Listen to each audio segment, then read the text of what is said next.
Ladies and gentlemen, welcome back. Now we will move on to session 4, regional connectivity, climate change, technology, and new challenges. Our moderator for this session is Ms. Chen Yijuang, Deputy Minister of National Science and Technology Council, R.O.C. Taiwan, who is also a panelist. Please take the stage. Thank you. A round of applause to our moderator. A warm welcome. And now we would like to invite our panelists to take the stage. Please welcome Mr. Sukit Limpijumnong, President of National Science and Technology Development Agency, Thailand. We also want to welcome Ms. Grace Lih-Fang, Director General of the Department of International Affairs, Ministry of Agriculture, R.O.C. Taiwan. Welcome. Next, we're going to welcome Agnes Catherine T. Miranda, Undersecretary for Administration and Finance, Department of Agriculture, the Philippines. Welcome. And last but not least, please welcome Shih Wen-Chen, Deputy Minister of Ministry of Environment, R.O.C. Taiwan. Please. Our moderator and the panelists on the stage, please take your seat. Thank you very much. And now I would like to give the floor to the moderator, Deputy Minister Chern. Please. Distinguished guests, ladies and gentlemen, good afternoon. My name is Yijuang Chern. I'm the Deputy Minister of National Science and Technology Council. It's my honor to serve as the moderator and also a speaker for this section, which concludes today's forum. Now, in this section, we'll talk about science and technology and climate change, which bring us many challenges that the whole world is facing.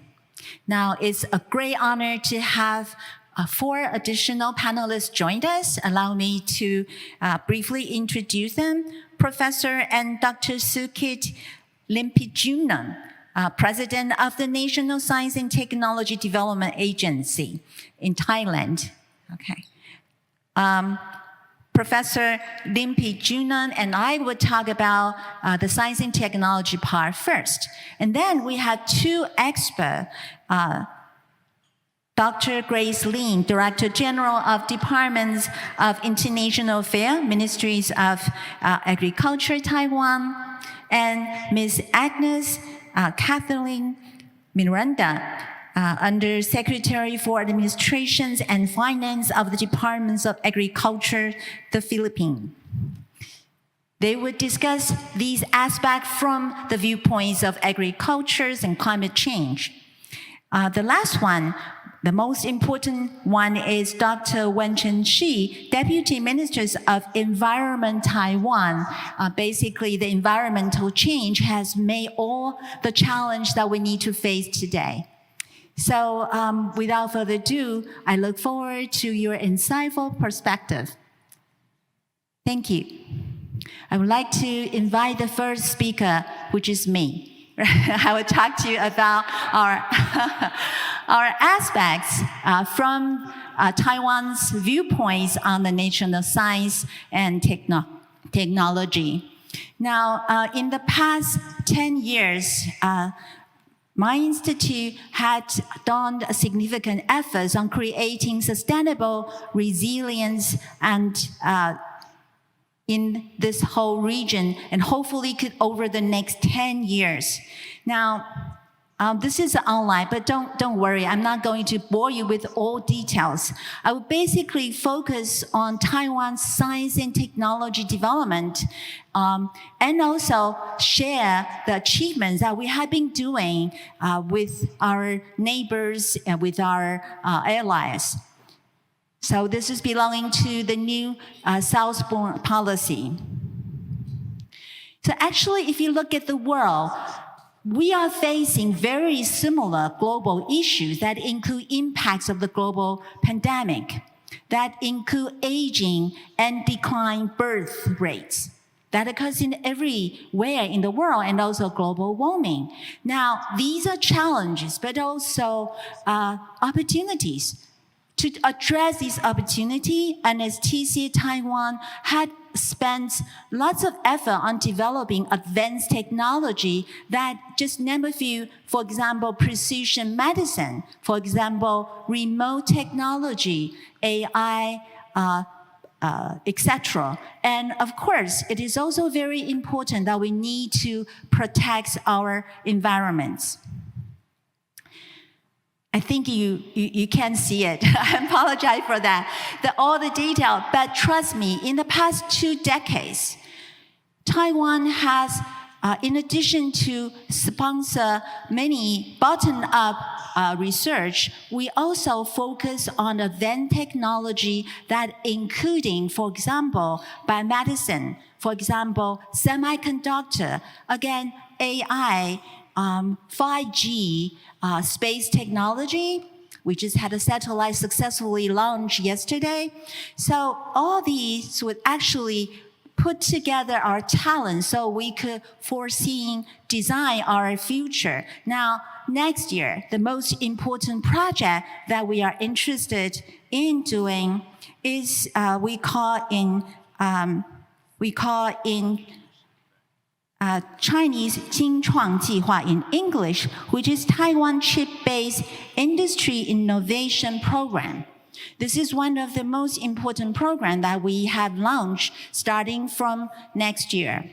Now, if we look at this project, basically there are 4 areas to focus on. Of course, that it focuses on chip technology and generated AI. And we are thinking of we would do all the promotion necessary to facilitate the innovation essential for public welfare. And also, very important, we need a comprehensive industry application to our lives that including food, medicine, housing, and transportation. And then one additional very important aspect that related to what we are talking about the connection to other countries is training and attract chip and technology company, innovation, talents to Taiwan so that we could work together. So this is an invitation to all of you who are interested in collaborating with Taiwan. I would also like to add a few points on our advantage for the sectors of science and technology. As you know that our semiconductor technology is very famous. We have strong powers in production business, in manufacturing. We have good R&D capacity and also very solid talents.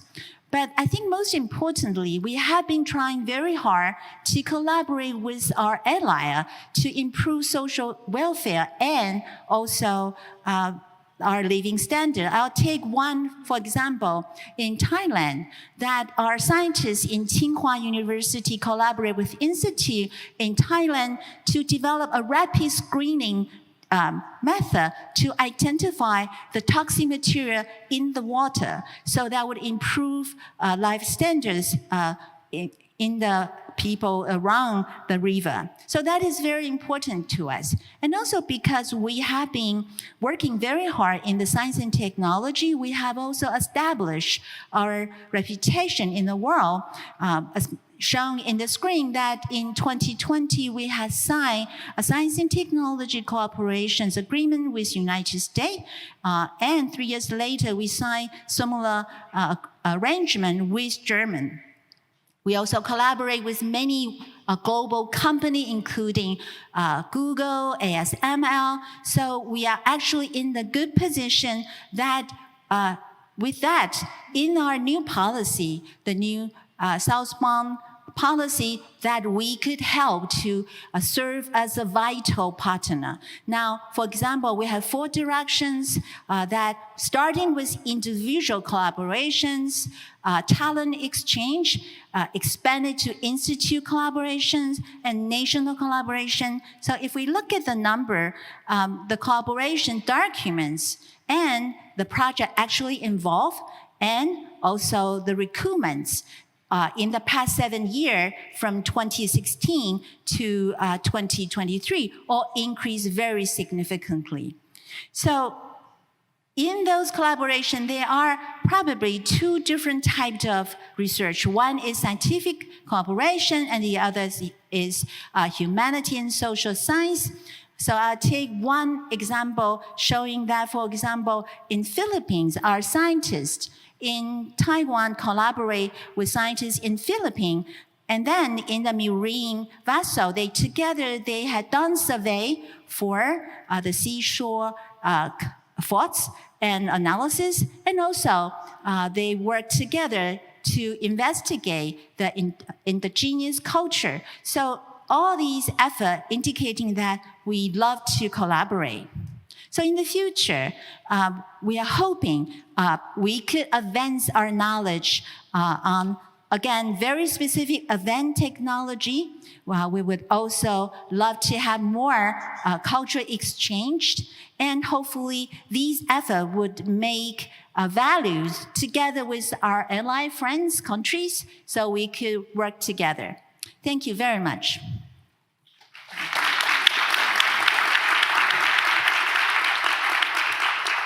Thank you. Now, I would like to invite President Limpijumnong to express your views on the science and technology. Thank you. Thank you. Should I choose? Thank you very much. I would like to start with thank you, the organizer, for inviting NSTDA to join this wonderful conference. And today I'm going to brief you a little bit about what is the role of NSTDA to Thailand and what we can do together in bringing science and technology to help the world problem and try to make everybody's life easier and living more comfortable and at the same time sustainable. So for a brief introduction on NSTDA, it's very difficult to summarize everything that we done in just one page. So in brief, NSTDA is the largest research institute in Thailand. And we do all the disciplinary from biotechnology to material technology, computer electronics, nanotechnology to energy technologies. So our vision is that we can bring science and technology for the better good of Thailand. And so that means we have to do both in terms of human resource development, try to do basic research, and bring them into the society, try to use science and technology to help solving Thailand's problems. So in order to do that, we talk a lot about new kind of economy, bioeconomy, circular economy, green economy, and intelligence economy.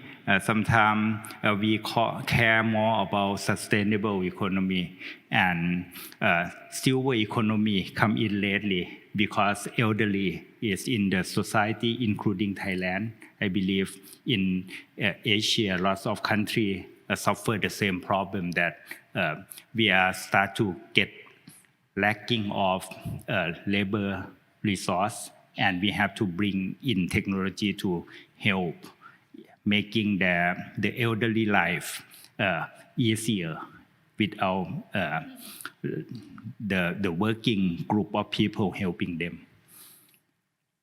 So let me tell you briefly, some of you might have heard about BCG. BCG coming from bioeconomy, circular economy, and green economy. There is the combination of three words. Thailand announced BCG economy model during the APEC that Thailand hosts last year. And what is it really? You're probably more familiar with SDGs, which is the 17 goals that United Nations announced that it's the goal that everybody should try to reach this goal. And that's going to make the world a better place. So in brief, BCG is the mean for a country like Thailand to meet that goal. Because we are rich in natural resource, we are rich in agriculture, we do lots of agricultural products in the past. We should try to make it economical So that means if we put in technology into the agriculture, that's going to complete the bioeconomy. So Thailand should put in more science and technology to create high-value products, for example, for the bioeconomy to be sustainable and making Thailand more prosperous. For circular economy, everyone facing the same problem that materials start to be scarce and lots of depletable materials start to get into trouble. So circular economy is something that we should raise the economy that use less of this resource. And green economy, needless to say about it, everybody well aware of it. So in Thailand, we think it is the better way for Thai and country like us to follow BCG economy model. For NASDA, we bringing low-hanging fruit, the thing that we should stress on and believe that these are the key for country like Thailand to bring economy more sustainable and at the same time try to make bridge the gap between the rich and the poor. So we identify a few things, for example, high value extract, functional food and functional ingredients, area-based development. Some of the application that help in healthcare platform or application that help for the public service to reach to people easier. Or for the carbon neutrality, we need to bring in more technology or create the platform that everybody can contribute to it. Or for the animal vaccines, sometimes when the disease hit and animal products get into problem, we need to be more sustainable in that regions. For industry, we need to find a better way to up our industry level. Right now, Thailand is about industry 2.0. We should systematically develop them. I give you a few examples. I don't have time to go through all 10 of them. For example, for Thailand Industry 4.0 platform, we need to find a way to evaluate the industry in each factory in Thailand and find a way to suggest them to improve their index. For area-based, we need to bring in technology to help farmer doing better product or making more valuable product instead of creating product that nobody wants.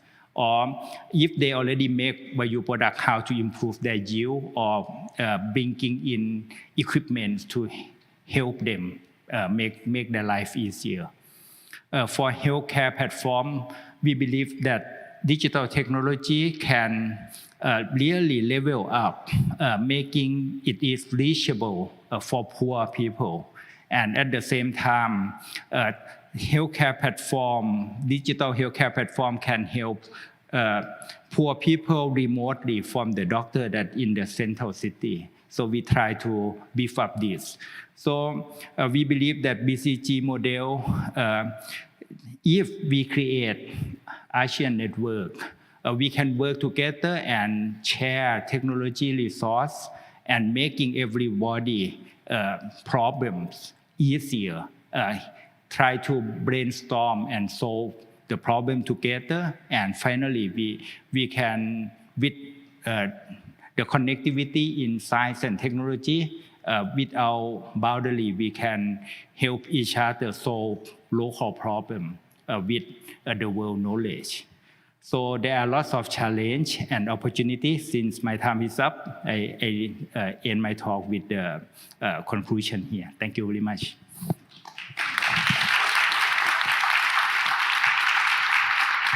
Thank you very much. We now could tell many different aspects from Thailand, which is very important. Our next speaker is Director General Lin, Dr. Lin. Thank you. Good afternoon, distinguished guests, ladies and gentlemen. It is my great pleasure and honor to share with you Taiwan's knowledge empowerment for climate change resilience with our partner countries in Asian Pacific region.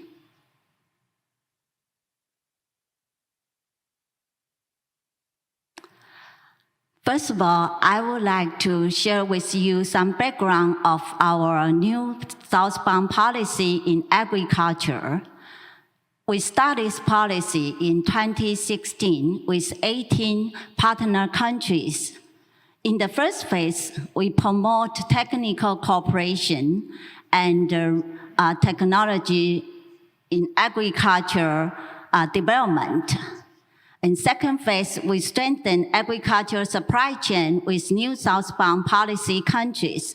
And now we are ensuring regional food security and sustainable development. The way we implement this new southbound policy in agriculture is hold bilateral meeting based on our memorandum of understanding to build a platform of agricultural cooperation.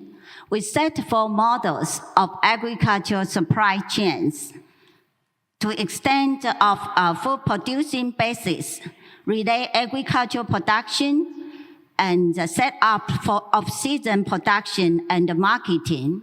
In the end, we promote agricultural trade in mutual beneficial ways. In the past 7 years, we have established many successful achievements in agriculture. I would like to give you 2 examples. The first one is that we integrate agricultural demo farm in the Philippines, in Indonesia, and Vietnam to promote regional food production and stable supply to safeguard food security. The second example is to nurture agricultural talent of young farmers from new southbound partner countries. We have trained 126 Philippine and 106 Indonesian young farmers in Taiwan, and there are more to come. By having this successful foundation of cooperation, we are moving forward to partnership with the new southbound policy partner countries to address the biggest challenge in agriculture, that is climate change. We are aware climate change causes the increasing of temperature, sea level, the change of the rainfall pattern, and the extreme weather that affect the ecosystem, agricultural production, and threat food security. Taiwan's agricultural sector has set a goal, net zero emission by 2040. To reach the goal, we have 4 pillars: to reduce carbon emission, enhance carbon sink, encourage circular agriculture, and promote green trend. In the first pillar, reduce carbon emissions. One of the efficient ways to reduce carbon emission is to promote organic and eco-friendly agricultural practice so that the chemical pesticide, chemical fertilizer usage can be greatly reduced. In the second pillar, to enhance carbon sink, we enhance carbon sinks from the perspective of forest, soil, and marine. We strengthen forest and soil management and develop agricultural carbon sink to enhance this carbon sink. The third pillar is encourage circular agriculture. We try to establish viable models for agriculture and non-agriculture to work together to build up circular agriculture. One of the successful example is like this diagram, show you to turn agricultural waste into biogas, compost, and generate renewable resources. The fourth pillar is promote green trend, including clean energy, net zero friendly environment. For example, carbon pricing, green finance, green consumption, and education. In our agricultural sectors, we aim to generate electricity by photovoltaic to provide 70% of the demand of agricultural electricity need. Last, we developed a win-win strategy for enterprise and agriculture by ESG implementation. The enterprise invests to revitalize farmland for farmers and remove invasive plants for biofuels. In conclusion, through the international cooperation, the public and private sector partnership to invest for the future and educate the generation, we can ensure food security and sustainable development in agriculture. Facing climate change, no one is outsider. Thank you. Thank you, Dr. Lin. We obviously see food security again, which is a key word in the world. Now we'll invite Ms. Miranda to actually tell us the situation in Philippines. Thank you. Yeah, thank you very much. First of all, I would like to say good afternoon to everybody, and I would like to thank the organizers for inviting the Philippines, particularly the Department of Agriculture, for this forum. So this 7th Yushan Forum is a good platform to share with you the Department of Agriculture in the Philippines, the trust and strategic agenda for this administration 2023 to 2028. In my presentation, I will also highlight some areas where we can collaborate for agricultural development. Despite our efforts for the Philippine agriculture to reach its full potential, the sector faces a myriad of challenges such as low productivity and low crop diversification, inadequate infrastructure facilities, weak forward linkage to manufacturing and export, among others. These are further exacerbated by impacts of severe and mutually reinforcing shocks such as climate change and uncontrolled entry of transboundary pests and diseases, which disrupt the agriculture value chain. These contribute to pressing issues such as rising domestic food prices, high incidence of poverty among farmers and fisher folk, high incidence of malnutrition, low income and labor production, and low levels of agricultural exports. The current state of the agriculture and fishery sector has taken the attention of no less than the President of the Philippines, His Excellency President Ferdinand Bongbong Marcos Jr. Putting the sector as one of his top priorities, the President leads the Agricultural Department in concurrent capacity as he sets the direction towards a productive and profitable Philippine agriculture. This direction has been laid down in his State of the Nation address for last year, 2022, as well as this year, 2023, where he emphasized the crucial role of agriculture as drive of our push for growth and development. The President's high regard of the contribution of the sector to help fast-track the country's recovery from the impact of the pandemic and sustain economic growth gives great pressure on the Department of Agriculture to stay true to its mandate. This is to promote agricultural development by providing the policy environment necessary public investments and support services needed for domestic and export-oriented business enterprises. Aligned with this battle cry of the Department of Agriculture under His Excellency's leadership is our slogan, Masaganang Agrikultura, Maunlad na Ekonomiya, which means that a productive and profitable agri-fishery sector will contribute in achieving a vibrant and competitive economy. In performing its mandate, the Department of Agriculture is guided by these two important medium-term plans. Through the sector's strategic and directional plan, the National Agriculture and Fisheries Modernization and Industrialization Plan of 2021 to 2030, the department envisions a food and nutrition secure and resilient Philippines with empowered and prosperous farmers and fisherfolk. The operationalization of the NAFMIP responds to the President's 8-point socio-economic agenda that seeks to ensure food security and reinvigorate the creation of more quality and green jobs and accelerate reduction of poverty. Hence, the transformative agenda of this plan, the NAFMIP, has been adopted in agri-related chapters of the Philippine Development Plan or the medium-term plan of this current administration. Anchored on these plans, the DA has identified its key priorities through the trust and strategic agenda flashed on screen.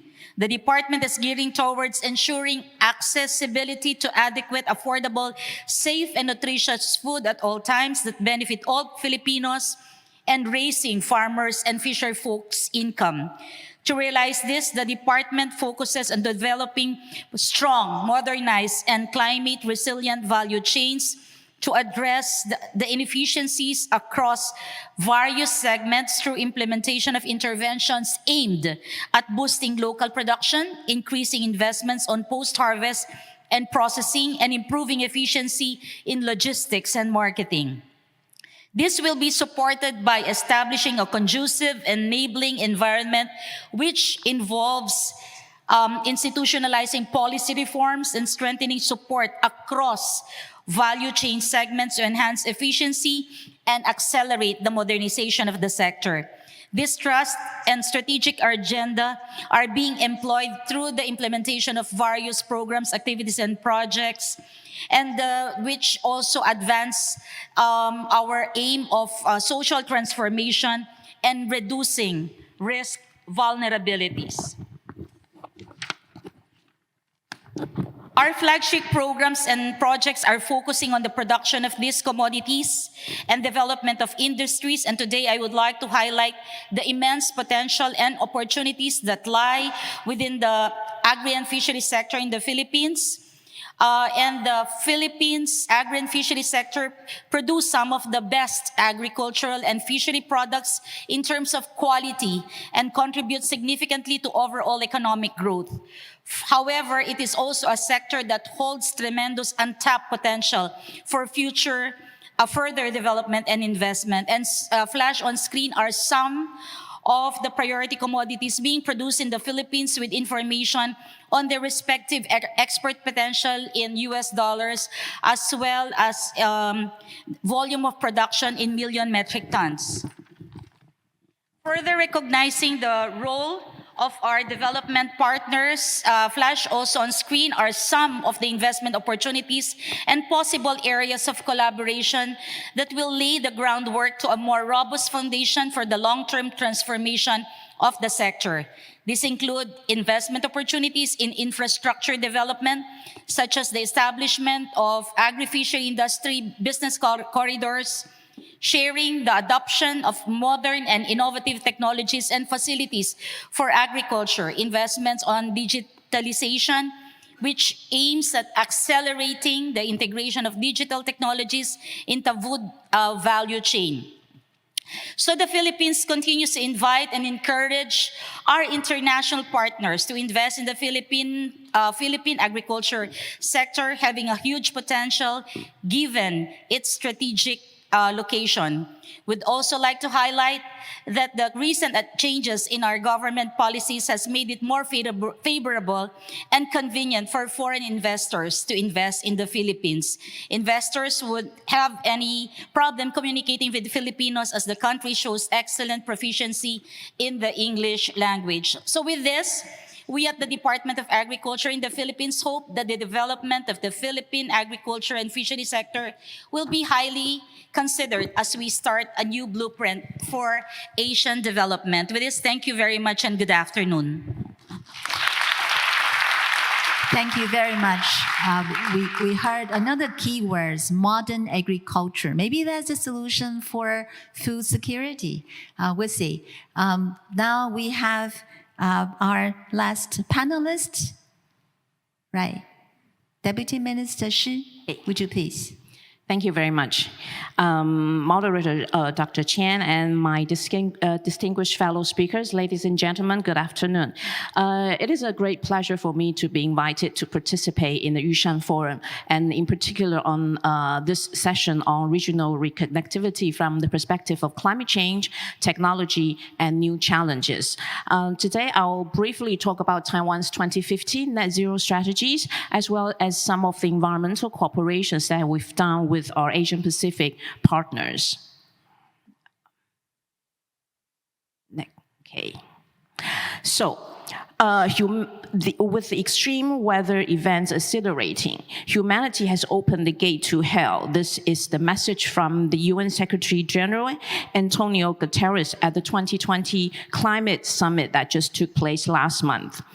He warned that climate action was being dwarfed by the scale of the challenge, with humanity heading toward a 2.8 degrees Celsius temperature rise, increasing the danger and instability worldwide. But the future is not fixed, he also added, and the Paris Agreement target of limiting temperature rise of no more than 1.5 degree is still attainable. To achieve this target, a net zero transition are crucial.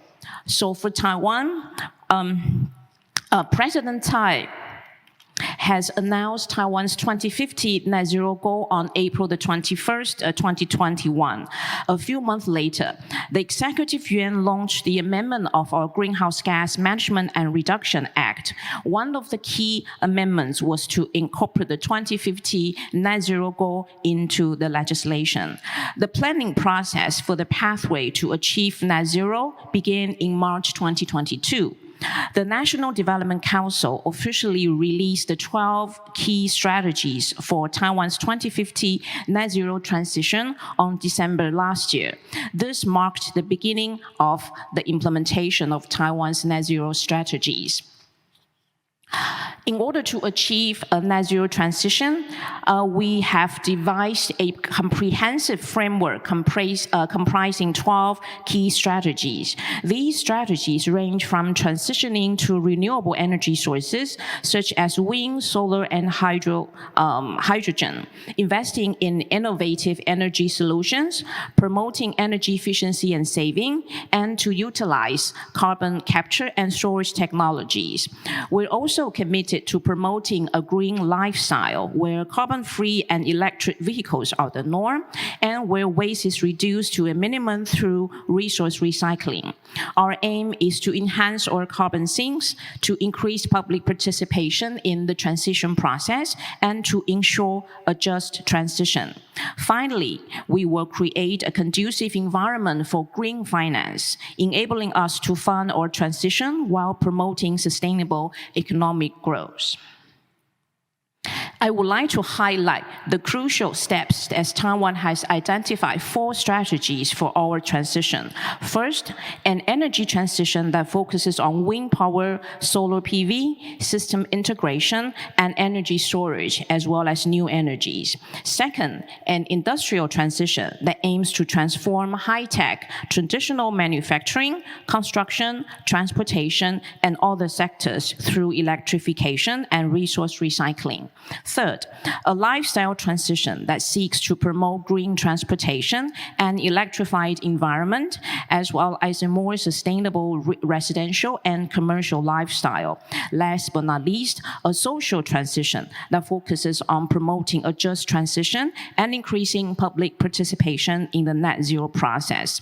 To support these strategies, two key governance foundations were also set up. Technology R&D that focuses on the development of net zero and negative emission technologies, and climate legislation incorporating regulation, policies, carbon pricing, and green finance.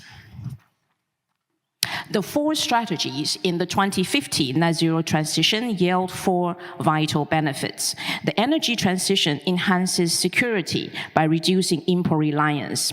Industry transition boosts competitiveness and green growth. Lifestyle transition ensures sustainability, and social transition boosts resilience. By 2030, it is expected to generate over 4 trillion new Taiwan dollars in private investment, 5.9 trillion in new Taiwan dollar in production value, and create 551,000 jobs. Energy dependence is also expected to drop from over 97% in 2011 to below 50% in 2050. Air pollution can be reduced by 30% compared to 2019 level. As for the two governance foundation, first of all, we have put much emphasis on technology R&D. We're advancing national net zero technology development strategies, investing in 5 key areas, that is sustainable energy, low carbon mitigation, carbon negative, circularity, and social sciences. Our approach centers on 4 core principles: people-oriented, life cycle assessment, future vision, and globalization. Secondly, climate legislation plays an important role in Taiwan's net zero transition. It's a highlight of our climate action framework. On April 21st, 2022, the Executive Yuan sent the amendment to the Greenhouse Gas Act to our Legislative Yuan. The amended act was renamed as the Climate Change Response Act and was adopted by the Legislative Yuan on January the 10th this year. The act was promulgated by President Tsai and officially came into force on February the 15th this year. This amendment sets a national long-term goal of net zero emissions by 2050 and strengthen climate governance through coordination and integration by the National Council for Sustainable Development. It also aims to accelerate emission reduction, enhance industrial competitiveness, strengthen climate change adaptation by building capacity through scientific report and risk assessment, and enhance public participation. To support these efforts, the legislation includes provisions for industries to report and verify their greenhouse gas emissions, provision on energy efficiency standards, carbon footprint measurement, voluntary carbon offset scheme, new or expanded emission above certain threshold requires offsets, and establishment of a carbon fee. These provisions will help to ensure that Taiwan's net zero transition is well-governed, transparent, and accountable. And I would like to highlight that Taiwan is committed to work with our Asian Pacific partners to the pathway toward net zero transition. And we look forward to the opportunities to cooperate with all of our partners. Thank you very much. Thank you, Deputy Minister Shih. Indeed, that climate change has actually made many challenges for humans all over the world, also in Asia. Now, this is a very special occasion that we have top scientists and officials from different governments. So I do want to have some time to discuss after we hear each other's presentation. May I start with President Limpijumnong?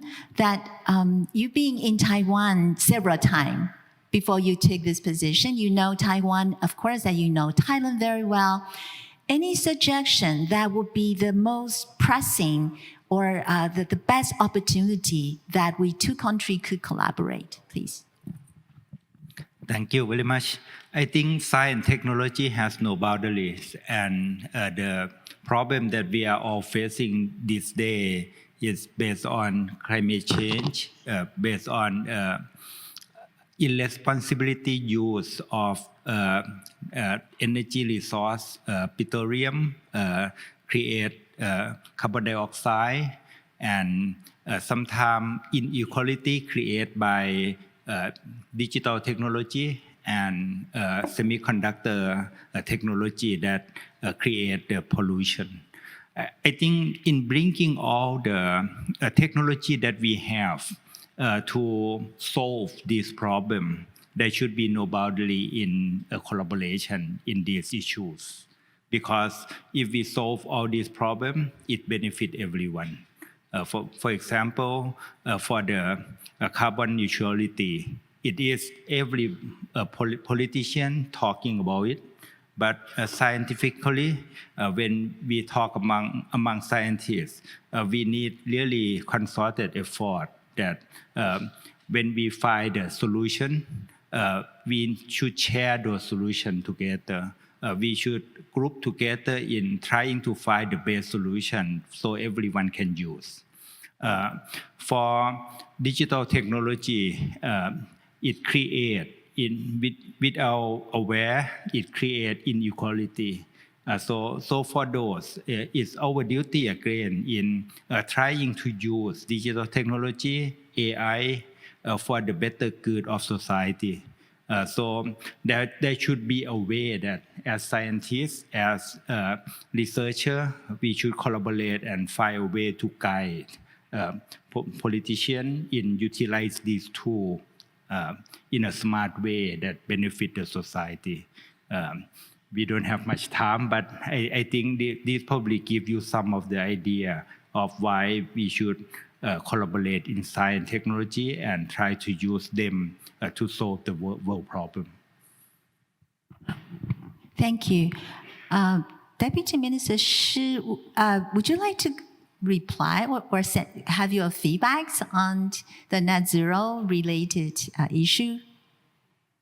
Well, I think as my fellow panelists pointed out, scientific research and interaction with policy is really crucial, in particular in designing the net zero strategies, because as we can see from the Taiwan's like net zero pathway, there are several key areas that does require scientific research to achieve the goal of net zero. And in order to like promote or support these scientific research, policy design and legal framework are crucial. And if we do not have a solid scientific background, many of the policy or legislations would be groundless. For example, in terms of adaptation, we need very good scientific report, risk assessment in order to lay the proper adaptation policies. And also in terms of mitigation, we also have to have the scientific understanding or even some of the industrial experiences to know where the mitigation potential really are and how our legislation or some of the incentive measures can try to match or even push those limits. So I think it is really crucial that in this session we see climate change as a overarching impediment for sure, but also opportunities, not only for example, agriculture as a unique sector, but also for other sectors. And also we see the potential to work more closely with between scientists and policymakers. Thank you. Probably we should send people communicating exactly what kind of approach that we're doing in our countries, different countries. There's another question related to digital technology. I heard Ms. Miranda mention that digital technology is related to modern agriculture.